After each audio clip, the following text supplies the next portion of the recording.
Hello दोस्तों, आशा करता हूँ कि आप सब बहुत अच्छे होंगे। मेरा नाम है रणवीर और मैं अपने यूट्यूब चैनल मोहल्ला पाठशाला में आप सभी का तहे दिल से स्वागत करता हूँ। दोस्तों, आज के इस वीडियो में हम पढ़ेंगे इंडियन इकोनॉमी यानी कि भारतीय अर्थव्यवस्था। भारतीय अर्थव्यवस्था पढ़ने के पहले हम ये जानें कि ये सब्जेक्ट हमें पढ़ना कितना इंपॉर्टेंट है या इसका क्या एस्पेक्ट्स है, हम इस सब्जेक्ट को क्यों पढ़ें।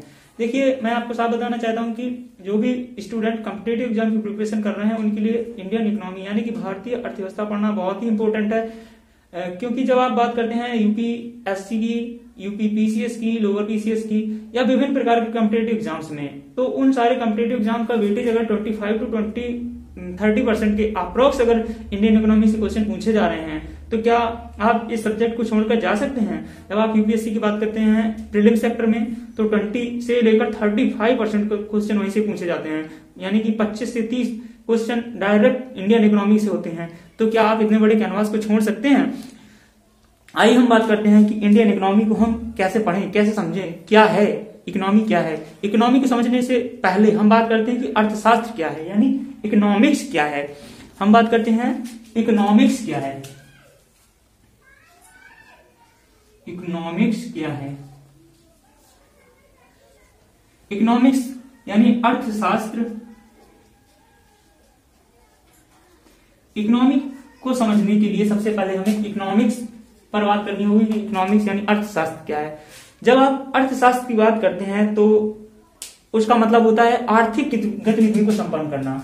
आर्थिक गतिविधि,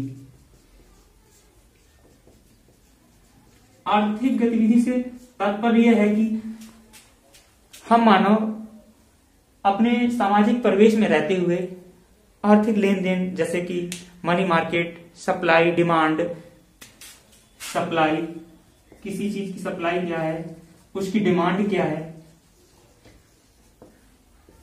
शेयर, लाभ हानि, प्रॉफिट लॉस, इन सब प्रॉफिट लॉसेस, इन सब की बात करते हैं। यही हमारी आर्थिक गतिविधि कहलाती है। तो हमारी रिक्वायरमेंट क्या है कि इकोनॉमिक्स क्या है। जब आप इकोनॉमिक्स की बात करते हैं तो ये आर्थिक गतिविधि का हिस्सा है, यही इकोनॉमिक्स कहलाता है। अगर सपोज करें कि ये पेन है, ये मार्केट में कैसे जनरेट हुआ होगा, मार्केट में इसे कैसे लाया गया होगा, तो सबसे पहले इस पेन को बनाने के लिए इसमें जो रॉ मटेरियल्स हैं, किस प्रकार का कलर है, किस प्रकार इसमें फाइबर लगाई गई है, किस प्रकार का इसमें टेक्नोलॉजी यूज की गई है, तो हम सीधे सीधे ये कह सकते हैं किसी वस्तु के निर्माण और उसको हर एक इंसान तक पहुंचाने की जो प्रोसेस होगी वो आर्थिक गतिविधि का हिस्सा कहलाती है। और इसी आर्थिक गतिविधि को हम इकोनॉमिक्स कह सकते हैं। यानी किसी वस्तुओं को, इकोनॉमी का एक बहुत ही बड़ा कैनवास है जो आर्थिक गतिविधि का हिस्सा होता है, सब कुछ इकोनॉमिक्स के अंतर्गत आता है।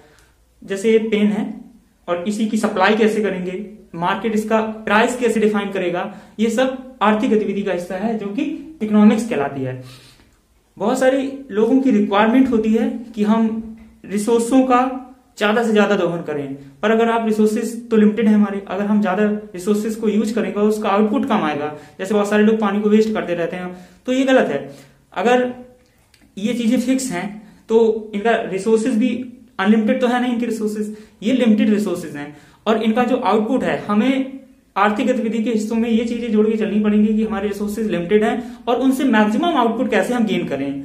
यानी कि इस पेन में बहुत सारे रिसोर्सेज का कम से कम यूज करके ये पेन को कैसे बनाएं, मार्केट में इसकी सप्लाई को कैसे बढ़ाएं जिससे कि हर व्यक्ति तक ये पेन पहुंच सके, तो वो आर्थिक गतिविधि का हिस्सा कहलाता है। अब जब आप इंडियन इकोनॉमी यानी भारतीय अर्थव्यवस्था की बात करते हैं, इंडियन इकोनॉमी,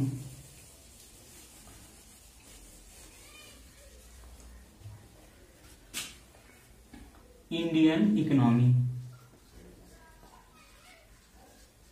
जब आप इंडियन इकोनॉमी यानी भारतीय अर्थव्यवस्था की बात करते हैं,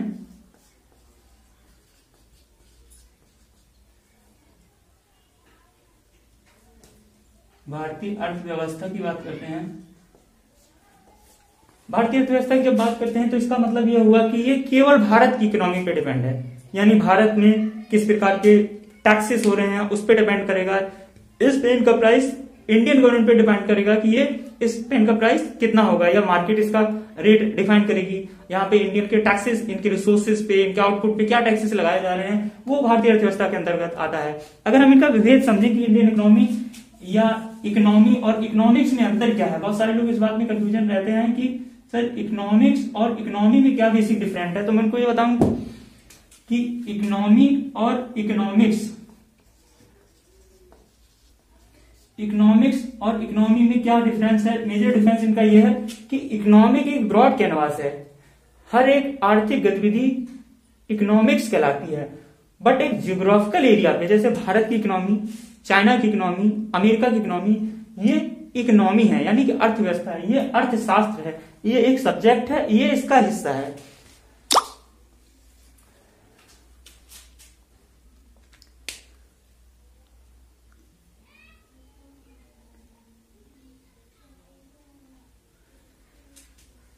जब आप इकोनॉमी की बात करेंगे तो एक जियोग्राफिकल एरिया, इकोनॉमी एक जियोग्राफिकल एरिया को डिफाइन करती है, जियोग्राफिकल एरिया यानी उसका भौगोलिक क्षेत्र क्या है। भौगोलिक क्षेत्र से तात्पर्य उसका भौतिक एरिया कहां कहां पर है। जैसे इंडिया की बात करते हैं तो इंडियन इकोनॉमी कहलाएगा, अगर हम अमेरिका की बात करते हैं तो अमेरिकन इकोनॉमी कहलाएगा। जैसे आपने सुना होगा कि इंडिया की इकोनॉमी 5वें नंबर की अर्थव्यवस्था बनने जा रही है, तो वो क्या है, भारत की अर्थव्यवस्था है, ना कि अर्थशास्त्र है। हम इनमें मेजर डिफरेंस समझ गए होंगे शायद। अब हम बात करते हैं कि इकोनॉमी या इंडिया के एस्पेक्ट में हो, डिफरेंट कंट्री के एस्पेक्ट में हो। अब इकोनॉमी के संगठन क्या क्या हैं उस पर हम बात करेंगे। ये दोनों चीजें समझने के बाद हम बात करेंगे इकोनॉमी के संगठक। इकोनॉमी के संगठक, इनके क्या क्या संगठक हैं, तो इनके 3 संगठक हैं। सबसे पहले इकोनॉमी के संगठक को हम 3 पार्ट्स में डिवाइड करेंगे।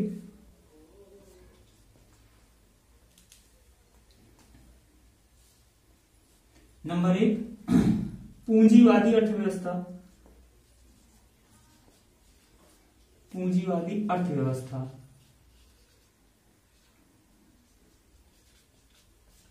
पूंजीवादी अर्थव्यवस्था। नंबर 2 है हमारी राज्य अर्थव्यवस्था, राज्य अर्थव्यवस्था।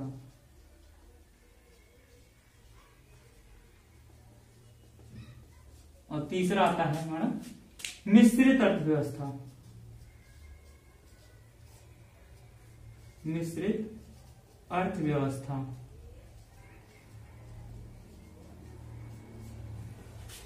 जब आप बात करते हैं पूंजीवादी यानी कैपिटलिज्म, कैपिटल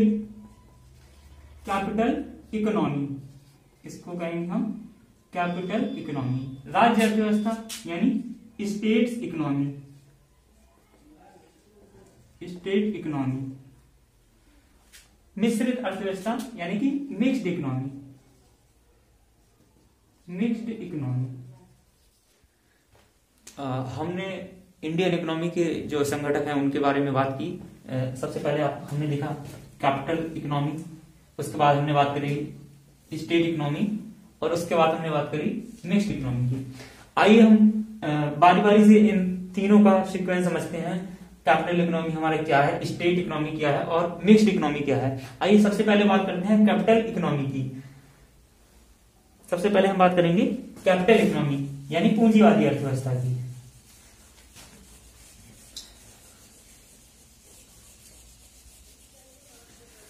अब हम बात कर रहे हैं कैपिटल इकोनॉमी,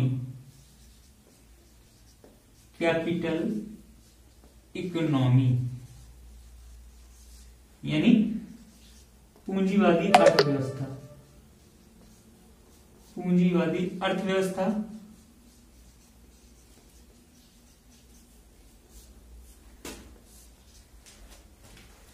सबसे पहले अगर हम पूंजीवादी अर्थव्यवस्था की बात करें कि इसका उद्गम कहां से हुआ है,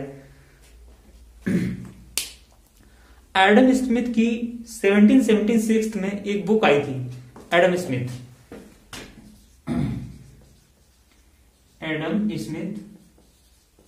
की जो बुक थी उसका नाम था the wealth of nation, the wealth of nation.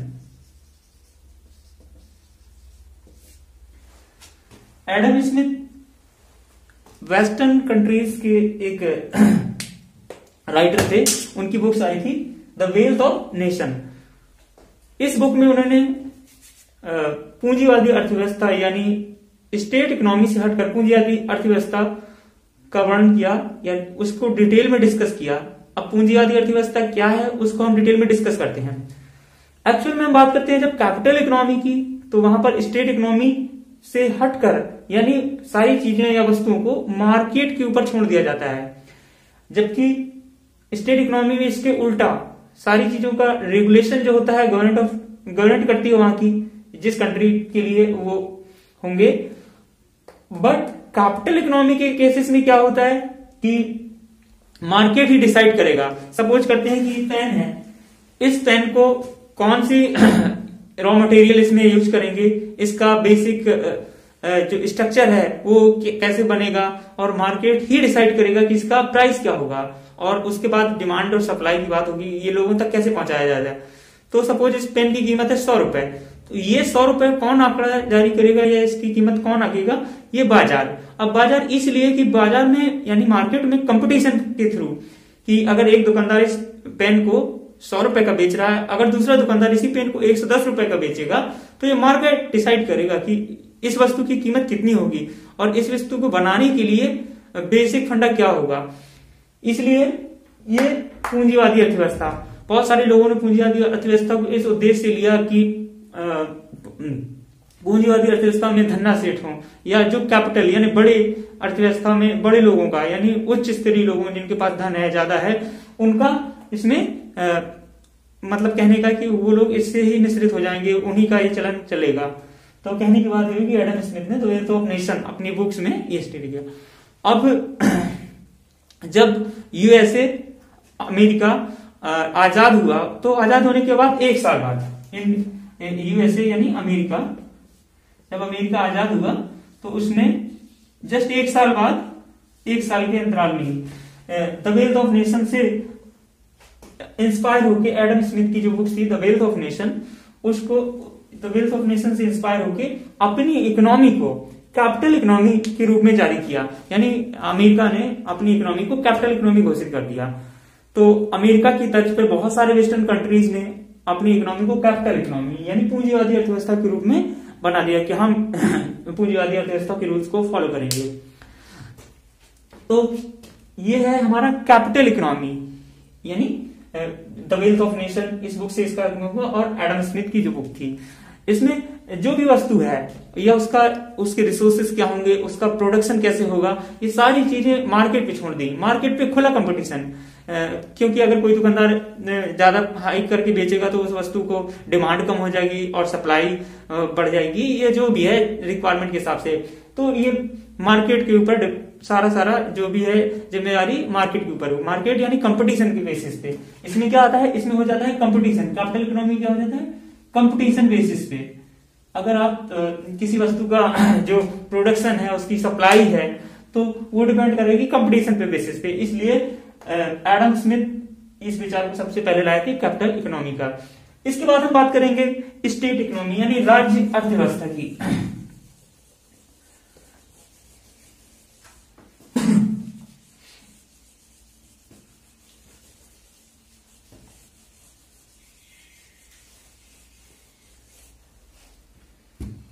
अब हम बात करते हैं राज्य अर्थव्यवस्था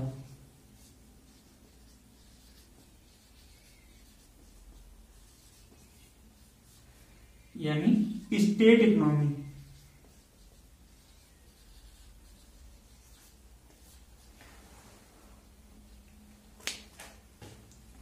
बहुत सारे जब कंट्री यानी पूरे यूरोपियन कंट्री, अमेरिकन कंट्री जब कैपिटल इकोनॉमी को अपना चुके थे तो उसके बाद एक बहुत सारा रिसेशन आ जाता है इकोनॉमी में।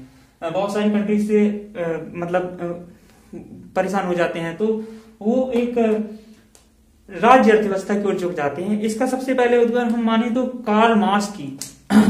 कार्ल मार्क्स के द्वारा इसका प्रतिपादन किया गया। अगर हम माने तो राज्य अर्थव्यवस्था स्टेट इकोनॉमी कार्ल मार्क्स के द्वारा इसका उद्गम माना जाता है। ये सबसे पहले स्टार्ट होता है कि जब आप कैपिटल इकोनॉमी में बाजार की बहुत जो वस्तुओं की कीमतें बहुत तेजी से बढ़ रही थी या घट रही थी, ये मतलब कहने का है कि मार्केट इसको ऑब्लाइज नहीं कर पा रहा था, मार्केट के बस में नहीं था, तो बहुत सारी रिसेशन आ जाता, मंदी का दौर आ जाता है, जिसे बोलते हैं मंदी का दौर जब हुआ तो कार्ल मार्क्स ने एक विजन दिया कि जो गवर्नमेंट अदर कंट्री की जो गवर्नमेंट्स हैं, यानी वहां की जो राज्य सरकारें हैं या लोकल गवर्नमेंट है या जो केंद्र सरकार है उसके ऊपर, यानी कहने का मतलब है स्टेट अर्थव्यवस्था को अब स्टेट के अधीन माना जाएगा। यानी अब इस पेन की कीमत डिसाइड करेगा स्टेट की इस पेन की कीमत कितनी होगी। अब मार्केट के ऑब्लिगेशन पे ये बेसिस नहीं होगा, टोटली मार्केट अभी तक डिसाइड कर रहा होता था, बट अब स्टेट डिसाइड करेगा। कौन डिसाइड करेगा? स्टेट। क्योंकि आप सारी चीजें जब मार्केट के भरोसे छोड़ देते हैं तो जरूरी नहीं है हर एक गरीब तबके के इंसान तक यानी व्यक्तियों तक सप्लाई हो सके उस चीज की, क्योंकि मार्केट तो भाई कैपिटल इकोनॉमी है। कैपिटल इकोनॉमी में क्या होता है कि मार्केट अपने प्राइसेस को निकालेगा, बहुत सारा रेवेन्यू जनरेट करेगा, यानी प्रॉफिट की बात करते हैं। बट स्टेट इकोनॉमी में क्या है? स्टेट इकोनॉमी में डिसाइड चीजें करेगा कौन? स्टेट यानी राज्य। अब राज्य ही डिसाइड करेगा कि इस पेन की कीमत या जो विभिन्न प्राइवेट वस्तुएं उनकी कीमत क्या होगी। हर एक चीज राज्य के भरोसे ही होगी, यहां तक कि बहुत सारी अर्थव्यवस्थाओं में तो राज्य का एकाधिकार हो गया। अब स्टेट इकोनॉमी को भी दो टाइप से डिवाइड कर सकते हैं हम। सबसे पहले स्टेट इकोनॉमी में एक समाजवादी अर्थव्यवस्था आती है।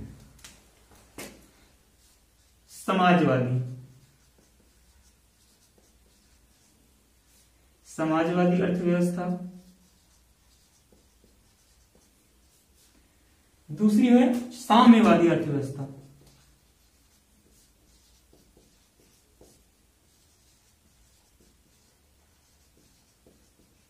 साम्यवादी अर्थव्यवस्था एक समाजवादी अर्थव्यवस्था जिसका बेस्ट एग्जाम्पल है रसिया या यूएसएसआर, जबकि साम्यवादी का बेस्ट एग्जाम्पल है चाइना। अब इसमें मेजर डिफरेंसेस क्या होते हैं? जब हम बात करते हैं कि समाजवादी अर्थव्यवस्था से तात्पर्य है कि इस पर स्टेट है, एक रूप से हर एक चीज पर स्टेट दावेदार नहीं होता।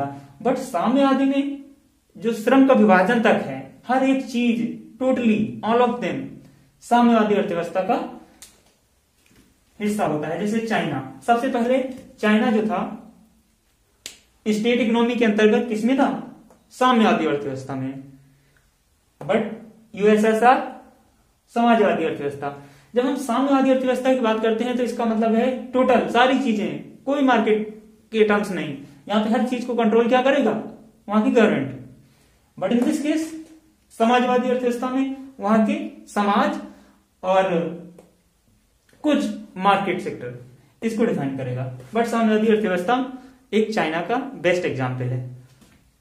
अब इस स्टेट इकोनॉमी की आगे हम बात करते हैं मिश्रित अर्थव्यवस्था। अभी तक हमने दो टाइप्स की इकोनॉमी को कंसीडर किया है, इसके आगे हम बात करते हैं मिक्स्ड इकोनॉमी। मिश्रित अर्थव्यवस्था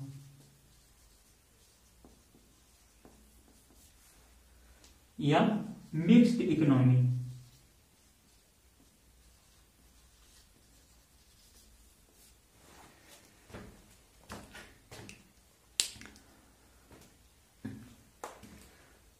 अब ये मिक्स्ड इकोनॉमी क्या है इसके बारे में हम डिटेल से डिस्कशन करेंगे। सबसे पहले ये विजन केन्स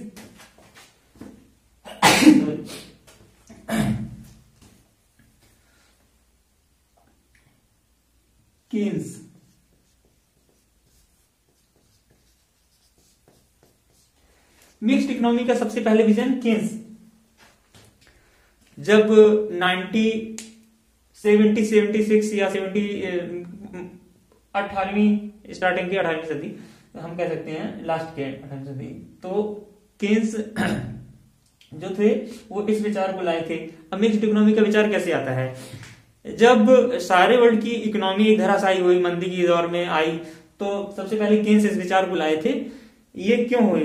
आप अभी भी जानते हैं जब मंदी का दौर हो तो लोगों को या सरकारों को अपना खजाना खोल देना चाहिए। केन्स ये कहते हैं, महान केन्स का ये एक विचार है कि जब भी कभी मंदी का दौर आए तो गवर्नमेंट को अपने खजाने खोल देने चाहिए, बहुत सारा पैसा मार्केट में लाना चाहिए और जो बैंक रेट हैं उनको डाउन किया जाना चाहिए। बैंक रेट क्या कर देने चाहिए? केन्स कहते हैं बैंक रेट कम कर देनी चाहिए, जिससे कि मार्केट में मनी सप्लाई बढ़ सके, मनी की सप्लाई बढ़ सके, मनी सप्लाई बढ़ जाए। बैंक रेट क्या होंगे? कम होंगे। मनी की सप्लाई क्या हो? बढ़ा देनी चाहिए, जैसे कि हर एक व्यक्ति के पास अगर पैसा होगा तो क्या करेगा? अगर पैसा होगा, हमारे पास पैसा है तो हम बहुत सारी चीजों को परचेज करेंगे, गुड्स को परचेज करेंगे, सर्विस को परचेज करेंगे, तो क्या होगा? इकोनॉमी बूस्ट कर जाएगी। इकोनॉमी का क्या कर जाएगी? इकोनॉमी बूस्ट हो जाएगी, इकोनॉमी बूस्ट कर जाएगी, यानी इकोनॉमी बढ़ जाएगी। महान केन्स का एक विचार था। तो इसी विचार से प्रेरित होकर इंडिया 1991 के जो रिफॉर्म्स हैं, इन्हीं से अगर हम माने तो टोटल इंडिया का पॉइंट ऑफ व्यू था कि 1991 में इंडिया ने बहुत सारे सुधार किए, जो रिफॉर्म है, इकोनॉमिक रिफॉर्म की है 1991 के बाद के, वो इन्हीं से कहीं प्रेरित थे। अब ये क्यों आता है कि मिक्स्ड इकोनॉमी? मिक्स्ड इकोनॉमी में कौन कौन से? इंडिया, एक मलेशिया है, इंडिया है, इंडिया, मलेशिया, ये बहुत सारी कंट्री है जिन्होंने मिक्स्ड इकोनॉमी के प्रिंसिपल को फॉलो किया है। मिक्स्ड इकोनॉमी में क्या है? देखिए, जैसे कैपिटल इकोनॉमी में हम कैपिटलिज्म की बात करते हैं, स्टेट इकोनॉमी में राज्य एक रेगुलेटरी की तरह वर्क करता है और राज्य एक महत्वपूर्ण हिस्सा होता है, हर चीज को रेगुलेट करता है और रूल्स ऑफ रेगुलेशन बनाते हैं, वही रेट को डिसाइड करता है। और जैसे कैपिटल इकोनॉमी में मार्केट डिसाइड करती है। अब मिक्स्ड इकोनॉमी में क्या है? मिक्स्ड इकोनॉमी में थोड़ा सा कैपिटल और थोड़ा सा स्टेट का हिस्सा, यानी ना तो वो टोटल कैपिटल नहीं होता, पूर्ण रूप से पूर्ण नहीं, कैपिटल पूर्ण नहीं, अब स्टेट भी, ये भी पूर्ण नहीं। कहने का मतलब ये हुआ कि कुछ चीजें कैपिटल इकोनॉमी पे रन करती हैं, कुछ चीजें स्टेट इकोनॉमी पे रन करती हैं। कुछ चीजें जैसे बहुत सारे आप हम इंडिया में भी एग्जाम्पल देखते हैं, बहुत सारा जैसे पेट्रोलियम सेक्टर है, प्राइवेट सेक्टर को कर दिया, कोल खनन है, ये गवर्नमेंट सेक्टर के थे। और जो हमारा डिफेंस सेक्टर है, डिफेंस कॉरिडोर, वो अभी तक हमने स्टेट गवर्नमेंट के अंतर्गत ही रखा है, स्टेट इकोनॉमी के अंदर, कैपिटल में अभी तक नहीं लाए थे, बट इसके भी लाए जाने की बात चल रही है। तो हम क्या करेंगे? Mixed economy, India the best example of mixed economy, मिश्रित अर्थव्यवस्था। मिश्रित अर्थव्यवस्था में थोड़ा सा कैपिटल इकोनॉमी को फॉलो किया जाता है और थोड़ा सा स्टेट इकोनॉमी को फॉलो किया जाता है। ये इकोनॉमी के हमने जो संगठक थे 3 टाइप्स के, capital economy, mixed economy and state economy, इनको कंसीडर कर लिया है। अब हम इसके आगे बात करते हैं इकोनॉमी के सेक्टर्स की, कि इकोनॉमी के सेक्टर्स क्या क्या हैं। आइए अब हम बात करते हैं sectors of economy. Sectors of economy, economy के सेक्टर्स क्या क्या हैं? जनरली हम बात करते हैं इकोनॉमी के 3 सेक्टर्स हैं। सबसे पहला हमारा primary sector,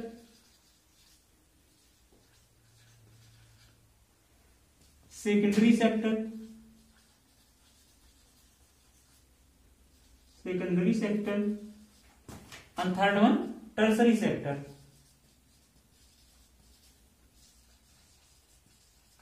tertiary sector, primary sector, secondary sector, tertiary sector, यानी प्राथमिक क्षेत्र,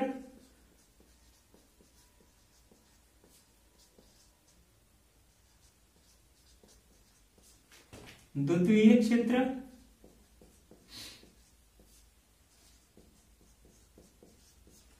और तृतीय क्षेत्र।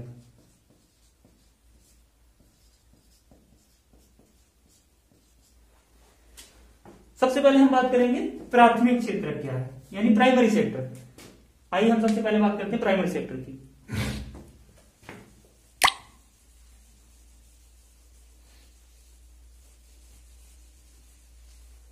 हम बात करते हैं जब प्राथमिक सेक्टर की,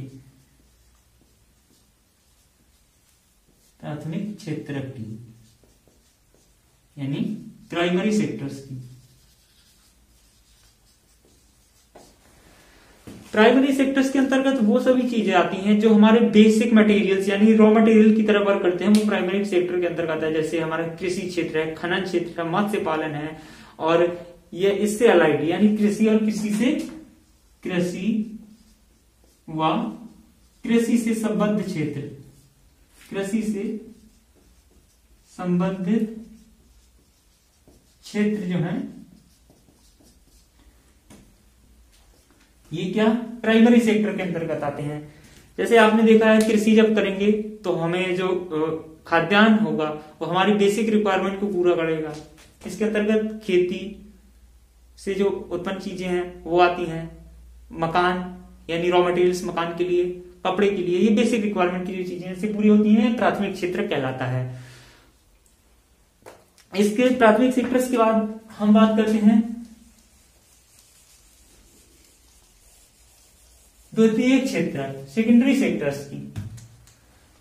सेकेंडरी सेक्टर्स की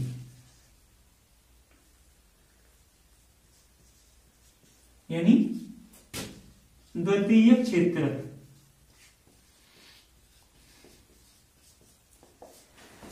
अब हमने खेती कर ली, खेती से जो रॉ मटेरियल्स हमें प्राप्त हुए यानी जैसे गन्ना, गेहूं, मक्का, ज्वार, बाजरा, ये सब चीजें हैं। जैसे रॉ मटेरियल्स के लिए हमें खनन से रेत मिल गई, बालू मिल गई, ये बहुत सारी चीजें जो हैं, तो वो उसके लिए हमें जो मैन्युफैक्चरिंग्स में जैसे सीमेंट बना लिया हमने। अब इंडस्ट्री यानी सेकेंडरी सेक्टर के अंतर्गत हमारी आती है इंडस्ट्रीज, उद्योग। उद्योग में हम बेसिक रिक्वायरमेंट यानी रिसोर्सेज, जो हमारे बेसिक रिसोर्स थे उनके माध्यम से हमने क्या इंडस्ट्री या उद्योग डेवलप कर लिए, और उद्योगों में जो चीजें आप बनेंगी वो सेकेंडरी सेक्टर के अंतर्गत आएंगी। जैसे गेहूं से क्या हम बना सकते हैं, नूडल्स। रेत से हम मैन्युफैक्चरिंग के लिए प्लांट बना सकते हैं। अब इस्पात है, इंडस्ट्री के लिए हम जैसे स्टील से हम क्या बना सकते हैं, मैन्युफैक्चरिंग गुड्स बना सकते हैं।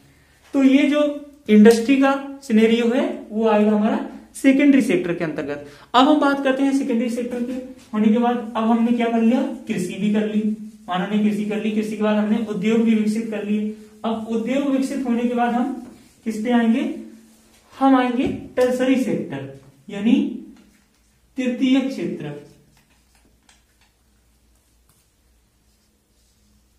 टर्सरी सेक्टर्स की अब हम बात करेंगे, टर्सरी सेक्टर यानी तृतीयक क्षेत्र, तृतीयक क्षेत्र की। हमने जो रॉ मटेरियल से इंडस्ट्री डेवलप की। अब इंडस्ट्री में हमें वर्कर के लिए मतलब इंडस्ट्री को रन करने के लिए हमें वर्कर की रिक्वायरमेंट होगी। तो अब हम जो वर्कर होंगे अब उससे हमें सर्विस जनरेट हो रही है। जैसे कि इस क्षेत्र के अंतर्गत आएगा आपका, जैसे आपने देखा होगा बीएसएनएल या इनकी लैंडलाइंस जो फोन होते हैं यानी टेलीफोनी सर्विस जो होगी, टेलीफोनी सर्विसेज वगैरह हैं, ये सर्विसेज के क्षेत्र में। बैंकिंग है, फिनेंस है, ये सब किसके अंतर्गत आएंगे, टर्सरी सेक्टर के अंतर्गत। जो विकसित देश हैं, डेवलप्ड कंट्री हैं, डेवलप्ड कंट्री है जैसे अमेरिका है, यहां का 50% से भी ज्यादा हिस्सा कहां से आता है, टर्सरी सेक्टर से, तृतीय क्षेत्र सर्विस से। तो ये सर्विसिंग कंट्रीज हैं। हमने आज के इस वीडियो में इंडियन इकोनॉमी क्या है, इकोनॉमिक्स क्या है, इंडियन इकोनॉमी के संगठन के बारे में जाना, कैपिटल इकोनॉमी की बात की हमने, उसके बाद हमने स्टेट इकोनॉमी की बात करी, स्टेट इकोनॉमी के बाद हमने मिक्स्ड इकोनॉमी की बात करती। हमने कैपिटल इकोनॉमी में जाना जहां पर वस्तुओं या चीजों का मार्केट वैल्यू या हर चीज का रेगुलेशन मार्केट डिसाइड करेगा। सपोज ये पेन है तो मार्केट डिसाइड करेगा, वहां पर गवर्नमेंट का कोई इनिशिएटिव वर्क नहीं करता। जब हम बात करते हैं स्टेट इकोनॉमी में राज्य किस प्रकार की वस्तुओं का पर नियंत्रण करता है या वस्तुओं की जो रेट है वो डिसाइड करता है, क्या उस पर लगाम लगाता है, जो भी है। उसके बाद हमने मिक्स्ड इकोनॉमी की बात करी। मिक्स्ड इकोनॉमी में हमने जाना कि ना तो मिक्स्ड इकोनॉमी में हम पूरी तरह से कैपिटल इकोनॉमी को फॉलो करते हैं, ना ही स्टेट इकोनॉमी को। हम क्या फॉलो करते हैं, दोनों का मिश्रित रूप, जैसे इंडिया में अभी चल रहा है। इसके बाद हमने इकोनॉमी के सेक्टर्स की बात करी। इकोनॉमी के सेक्टर्स में हमने सबसे पहले प्राइमरी सेक्टर्स की बात करी, फिर सेकेंडरी सेक्टर्स की बात करी, फिर टर्सरी। प्राइमरी सेक्टर्स में रिसोर्सेस यानी बेसिक रिक्वायरमेंट की जो चीजें हैं उनको कैसे बनाए, फिर उसके बाद हमने सेकेंडरी इन बेसिक रिसोर्सेस की चीजों से मैन्युफैक्चरिंग गुड्स कैसे तैयार करी। मैन्युफैक्चरिंग गुड्स जब हमने तैयार कर ली तो अब हम और थोड़ा ऊंचा चले गए और इन मैन्युफैक्चरिंग गुड्स को तैयार करने के बाद हमने सर्विसेज प्रोवाइड करी, जैसे इको टूरिज्म सर्विसेज हैं, लैंडलाइन सर्विसेज हैं, टेलीफोनी सर्विसेज हैं और विभिन्न प्रकार की जो भी सर्विसेज हैं। अगर आप इंडिया में रहकर अमेरिका में कोई जॉब कर रहे हैं या यहाँ का टेलीकॉम अमेरिका में फैला हुआ, टेलीकॉम सेक्टर्स या अमेरिकन टेलीकॉम सेक्टर्स एक दूसरे से म्यूचुअली कनेक्टेड हैं। कहने के मतलब ये है, ये एक दूसरे को इकोनॉमी को बढ़ावा देते हैं। यानी अमेरिका का कोई टेलीकॉम सेक्टर है, इंडिया में वर्क कर रहा है तो इंडिया में रेवेन्यू जनरेट करेगा। तो यानी कि कहने का मतलब ये है कि इकोनॉमी को बूस्ट कर रहे हैं और ये तृतीय क्षेत्र के अंतर्गत आती हैं सारी सर्विसेज। आज की इस वीडियो में हमने इकोनॉमी के विभिन्न आयाम समझे। आशा करता हूं कि ये वीडियो आपको पसंद आया होगा।